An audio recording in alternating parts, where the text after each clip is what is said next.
UDF-ലെ തന്നെ ജോസഫ് ഗ്രൂപ്പിന് ഏതൊക്കെ മണ്ഡലങ്ങൾ ആണ് ലഭിക്കാൻ സാധ്യതയുള്ളത്?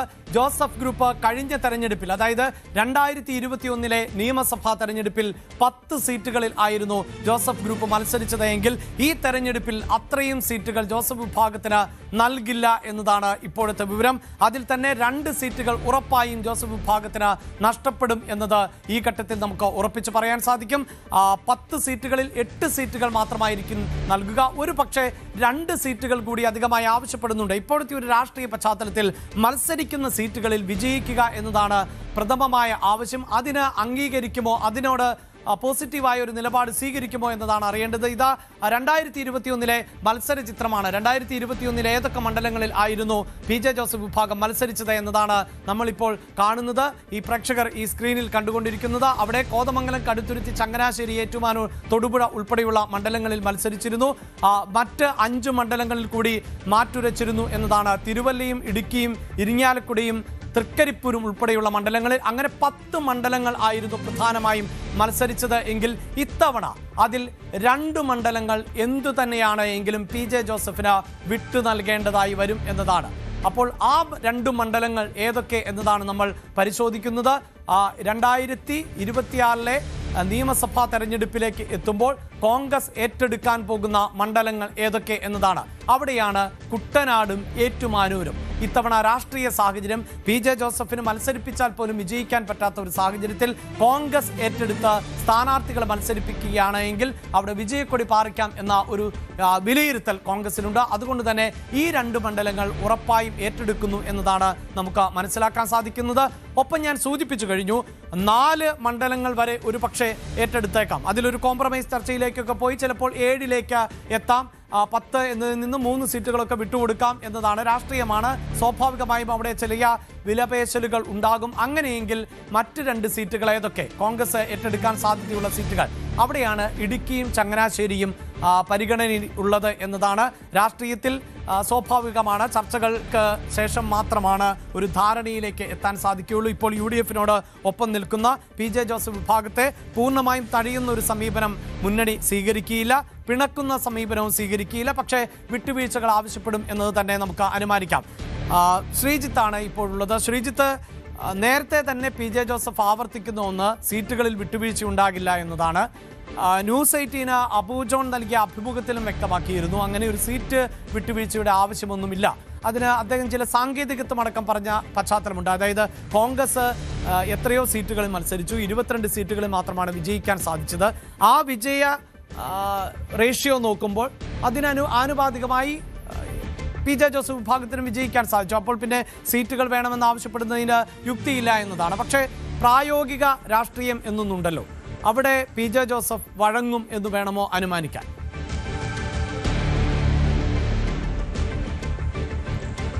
PJ ജോസഫ് അങ്ങനെ എളുപ്പത്തിൽ പല കാര്യത്തിലും വഴങ്ങുന്ന ആളല്ല എന്ന് നമ്മൾ മുമ്പ് കണ്ടിട്ടുള്ളതാണ്.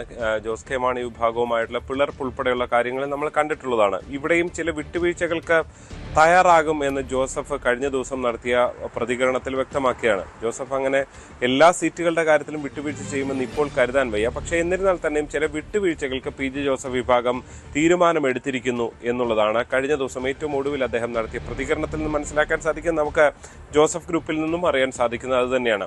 പ്രത്യേകിച്ച് അദ്ദേഹം ഈ നേതാക്കളെല്ലാം തുടക്കം മുതൽ വിട്ടുവീഴ്ചയില്ല എന്ന് പറയുമ്പോഴും ജയസാധ്യതയാണ് പ്രധാനം എന്ന് ചൂണ്ടിക്കാട്ടിയിരുന്നു. ഈ ജയസാധ്യത തന്നെയാണ് മുന്നിൽ വെച്ചുകൊണ്ടാണ് കോൺഗ്രസും പല സീറ്റുകളെക്കുറിച്ചുള്ള ആലോചനകളും നടത്തിയിരുന്നത്. അവിടെയാണ് ചില നേതാക്കന്മാർക്ക് മത്സരിക്കാൻ സീറ്റ് വേണം എന്ന നിലയിലേക്ക് കോൺഗ്രസ് കാര്യങ്ങൾ പോകുന്നത്. അവിടെയാണ് ഈ 2 സീറ്റിന്റെ കാര്യത്തിൽ ഏതാണ്ടൊരു ധാരണയായി ജോസഫ് ഗ്രൂപ്പിൽ നിന്ന് കോൺഗ്രസ് 2 സീറ്റ് ഏറ്റെടുത്തു എന്ന വിവരം പുറത്തു വരുന്നത്. ഏറ്റുമാനൂരാണ് ഇതിൽ ഒന്നാമത്തെ പരിഗണന. ഏറ്റുമാനൂർ കോട്ടയം DCC പ്രസിഡന്റ് നാട്ടകം സുരേഷിന് വേണ്ടിയാണ് കോൺഗ്രസ് ഏറ്റെടുക്കുന്നത്. അവിടെ നാട്ടകം മത്സരിക്കാൻ ഉള്ള പ്രവർത്തനങ്ങൾ ഏതാണ്ട് കുറേയായി തുടങ്ങി വെച്ചിരിക്കുന്ന സാഹചര്യമാണുള്ളത്. 2ാമത്തെ സീറ്റ് കുട്ടനാട് സീറ്റാണ്. കുട്ടനാട് കാലങ്ങളായി NCPയിൽ നിന്നുകൊണ്ട് തോമസ് ചാണ്ടി ഉൾപ്പെടെ അദ്ദേഹത്തിന്റെ സഹോദരൻ ഉൾപ്പെടെ പിന്നെ ജയിച്ചു വരുന്ന സാഹചര്യമാണുള്ളത്. അതുകൊണ്ട് തന്നെ 2ാമത്തെ സീറ്റായ കുട്ടനാടും ഏറ്റെടുത്ത് മത്സരിച്ചാൽ വിജയിക്കും എന്നാണ് കോൺഗ്രസിന്റെ ഒരു കണക്കുകൂട്ടൽ. അത് അനിൽ ബോസിന് വേണ്ടിയാണ് ആ സീറ്റ് ഏറ്റെടുക്കുന്നത് എന്നുള്ളതാണ് വിവരം. കോൺഗ്രസിൽ പല നീക്കങ്ങളും മറ്റു പല നേതാക്കളും നടത്തുന്നുണ്ട്. പക്ഷേ പ്രാഥമികമായി നമുക്ക് ഏറ്റവും മുന്തിയ പരിഗണന ഈ നേതാക്കൾക്കാണ് ഉള്ളത് എന്നാണ് നമുക്ക് മനസ്സിലാക്കാൻ സാധിക്കുന്നത്. മറ്റൊന്ന് ചങ്ങനാശ്ശേരിയും ഒപ്പം തന്നെ ഈ ഇടുക്കി സീറ്റുമാണ്. ഈ ഇടുക്കി സീറ്റ് പി ജെ ജോസഫിന്റെ ജില്ല കൂടിയാണ്. അവിടെ ജില്ലാ അധ്യക്ഷൻ തന്നെ ഇത് വിട്ടുകൊടുക്കില്ല എന്ന നിലപാട് എടുത്തുകൊണ്ട് രംഗത്ത് വരുന്ന സാഹചര്യമുണ്ട്. ചങ്ങനാശ്ശേരി വിട്ടുകൊടുക്കുമോ എന്നുള്ളതും ഒരു ചോദ്യമായി ബാക്കി നിൽക്കുകയാണ്. കഴിഞ്ഞ തെരഞ്ഞെടുപ്പിൽ ഉൾപ്പെടെ KC ജോസഫ് മുതിർന്ന നേതാവാണ്, അദ്ദേഹത്തിന് കഴിഞ്ഞ തവണ സീറ്റ് ഉണ്ടായിരുന്നില്ല. എന്നിരുന്നാൽ പോലും അവിടെ മത്സരിക്കാൻ ഒരു ഡസം ആളുകളെങ്കിലും കോൺഗ്രസിൽ കച്ചകെട്ടി തയ്യാറായിരിക്കുന്നു എന്നുള്ളതാണ് നമുക്ക് മനസ്സിലാക്കാൻ സാധിക്കുന്നത്. സമാനം ഈ ഏറ്റെടുത്ത് മത്സരിക്കുന്നതിലും ജോസഫ് ഗ്രൂപ്പിൽ വലിയ എതിർപ്പുണ്ട്. അത് ചൂണ്ടിക്കാണിക്കുന്നത് ഇപ്പോൾ കഴിഞ്ഞ തവണ ഇതേ നിലയിലാണ് കേരള കോൺഗ്രസ് എമ്മിൻ്റെ ആണെങ്കിൽ പോലും സീറ്റ് ഏറ്റെടുത്ത് മത്സരിച്ചു. കാഞ്ഞിരപ്പള്ളി കോൺഗ്രസിന്റെ ഏറ്റവും മുതിർന്ന നേതാവായ ജോസഫ് വാഴക്കനാണ് മത്സരിച്ചത്. പക്ഷേ ദയനീയമായി അവിടെ പരാജയപ്പെട്ടു. പൂഞ്ഞാർ സീറ്റ് കേരള കോൺഗ്രസുകൾ മത്സരിച്ചിരുന്ന സീറ്റാണ്, അതും ഏറ്റെടുത്ത് മത്സരിച്ചു. പക്ഷേ അവിടെ ടോമി കല്ലാനിയെ പോലെ ജില്ലയിലെ മുൻ DCC അധ്യക്ഷനായിരുന്ന ഒരു നേതാവാണ്, മുതിർന്ന നേതാവാണ്. അവിടെ 3ാം സ്ഥാനത്തേക്ക് ദയനീയമായി പോകുന്ന ഒരു സ്ഥിതിവിശേഷമുണ്ടായി. ഇതെല്ലാമാണ് ജോസഫ് ഗ്രൂപ്പ് തിരിച്ചു വെക്കുന്ന വാദങ്ങൾ. പക്ഷേ കോൺഗ്രസ് ചോദിക്കുന്നത് നിങ്ങൾ ആരാണ് ഇവിടെ അതാത് സ്ഥലങ്ങളിൽ മത്സരിപ്പിക്കുന്നത്? ഈ ചോദ്യം ഉന്നയിച്ചുകൊണ്ടാണ് ചില സീറ്റുകൾ ഏറ്റെടുക്കാനുള്ള ശ്രമം നടത്തുന്നത്. അതിനിടെയും ഈ പൂഞ്ഞാർ സീറ്റ് വേണം, ഈ ഏറ്റുമാനൂർ ഏറ്റെടുത്താൽ തന്നെ പൂഞ്ഞാർ തിരിച്ചു വേണം എന്ന ആവശ്യം അവർ ഉന്നയിക്കുന്നുണ്ട്. പൂഞ്ഞാറിലും അവർ പല കരുനീക്കങ്ങൾ ജോസഫ് ഗ്രൂപ്പിന് സ്ഥാനാർത്ഥിയുണ്ട് എന്ന് ചൂണ്ടിക്കാണിച്ചുകൊണ്ട് പല നീക്കങ്ങൾ നടത്തുന്നു. ഏറ്റുമാനൂരിൽ ഉൾപ്പെടെ ജോസഫ് ഗ്രൂപ്പിനും പലരും ഇതിനകം തന്നെ സ്ഥാനാർത്ഥിയാക്കാൻ കച്ചകെട്ടി നിൽക്കുകയാണ്. എന്തായാലും ഇപ്പോൾ നമുക്ക് ലഭ്യമാകുന്ന വിവരമനുസരിച്ച് 10 സീറ്റിൽ നിന്ന് അത് 8 സീറ്റിലേക്ക് ചുരുങ്ങാനുള്ള സാധ്യത തന്നെയാണ് ചർച്ചകളിൽ ഉരുത്തിരിഞ്ഞിരിക്കുന്നത്. അഭിലാഷ്. യെസ്, തീർച്ചയായും വളരെ പ്രധാനപ്പെട്ട കാര്യം 8ലേക്ക് എന്ന് പറയുന്നു. അങ്ങനെയെങ്കിൽ 2 മണ്ഡലങ്ങൾ അത് തന്നെയാണ് നമുക്ക് കുറച്ചുകൂടി ഒന്ന് വിശദമായി പരിശോധിക്കേണ്ടത്. കാരണം അവിടുത്തെ ഒരു രാഷ്ട്രീയ സാഹചര്യം എന്തായിരുന്നു എന്നതുകൂടി നോക്കേണ്ടതുണ്ട്. ഞാൻ ശ്രീജിത്തിലേക്ക് വരുന്നതിന് മുമ്പ് ആ കണക്കുകൾ കൂടി ഒന്ന് പ്രേക്ഷകരുമായി വളരെ പെട്ടെന്ന് പങ്കുവെക്കുന്നു. ഒപ്പം അതിൻ്റെ രാഷ്ട്രീയവും, പ്രത്യേകിച്ച് കുട്ടനാട് സംസ്ഥാന രാഷ്ട്രീയത്തിൽ ശ്രദ്ധിക്കപ്പെടുന്ന ഒരു പോരാട്ടം നടക്കുന്നത്. അവിടെ NCPയുടെ സ്ഥാനാർത്ഥിയാണ് മത്സരരംഗത്ത് ഉണ്ടാകാറുള്ളത്. കഴിഞ്ഞ തവണ ഇടതുപക്ഷത്ത് നിന്ന് തോമസ് കെ തോമസ് വിജയിച്ചു കയറിയ മണ്ഡലമാണ്. 57,000 വോട്ടുകൾക്കാണ് വിജയിച്ചത്. അവിടെയായിരുന്നു UDFന്റെ സ്ഥാനാർത്ഥി ജേക്കബ് എബ്രഹാം എന്നത്. 51,000 വോട്ട്. അവിടെ കേരള കോൺഗ്രസിന് വേണ്ടി മത്സരരംഗത്തിറങ്ങിയ ആൾ ആണ്.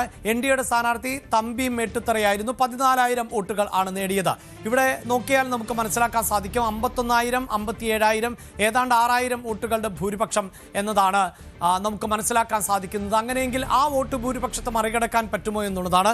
നമുക്ക് 2025-ലെ തദ്ദേശ തെരഞ്ഞെടുപ്പിന്റെ കണക്ക് കൂടി പരിശോധിക്കുമ്പോൾ അതിൽ എന്തെങ്കിലും തരത്തിലുള്ള മാറ്റങ്ങൾ ഉണ്ടോ എന്നതുകൂടി പരിശോധിക്കാം. അവിടെയാണ് പ്രേക്ഷകർ ശ്രദ്ധിക്കേണ്ടത്. UDFനെ സംബന്ധിച്ചിടത്തോളം ഇത്തവണ തദ്ദേശ തെരഞ്ഞെടുപ്പിൽ 45,000-ലധികം വോട്ടുകൾ നേടാൻ സാധിച്ചുവെങ്കിൽ LDFന് 46,000 വോട്ടുകൾ ആണ് നേടാൻ സാധിച്ചിട്ടുള്ളത്. BJP നില മെച്ചപ്പെടുത്തുന്നു, 22,000-ലേക്ക് എത്തുന്നു. ഈ കണക്കുകളാണ് പ്രധാനപ്പെട്ടത്. UDF 7,000-ലധികം വോട്ടിന്റെ ലീഡ്, അല്ലെങ്കിൽ 7,000-ഓളം വോട്ടിന്റെ ലീഡ് കഴിഞ്ഞ നിയമസഭാ തെരഞ്ഞെടുപ്പിൽ നേടിയിരുന്നുവെങ്കിൽ കുട്ടനാട് ഇത്തവണ തദ്ദേശ തെരഞ്ഞെടുപ്പിലേക്ക് പോകുമ്പോൾ അത് 2,000-ലും താഴേക്ക് എത്തുന്നു എന്നതല്ല. 503, കേവലം 2,000 അല്ല, ക്ഷമിക്കണം, വെറും 503 വോട്ടിന്റെ ലീഡ് മാത്രമാണ് LDFനുള്ളത്. അപ്പോൾ ഒപ്പത്തിനൊപ്പം UDF എത്തി എന്നതാണ്. അവിടെയാണ് PJ ജോസഫ് വിഭാഗത്തിന് പകരം കോൺഗ്രസിൽ നിന്ന് ഒരു സ്ഥാനാർത്ഥിയെ മത്സരരംഗത്ത് ഇറക്കണം എന്ന ഒരു ആവശ്യം ഉയരുന്നത്. ഇതാണ് 1ാമത്തെ മണ്ഡലമെങ്കിൽ അടുത്ത മണ്ഡലം കൂടി നമുക്ക് പരിശോധിക്കാം. എന്തുകൊണ്ട് 2 മണ്ഡലങ്ങൾ ഈ കോൺഗ്രസ് ഉറച്ചു നിൽക്കുന്നു എന്നതാണല്ലോ. അവിടെ ഏറ്റുമാനൂരിൽ നമുക്കറിയാം ഇപ്പോഴത്തെ മന്ത്രി VN വാസവൻ LDFന്റെ സ്ഥാനാർത്ഥി 58,000-ലധികം വോട്ടുകൾ നേടുന്നു. പ്രിൻസ് ആയിരുന്നു അവിടെ കേരള കോൺഗ്രസിന്റെ സ്ഥാനാർത്ഥിയായി എത്തിയത്. 43,000 വോട്ട് നേടുന്നു.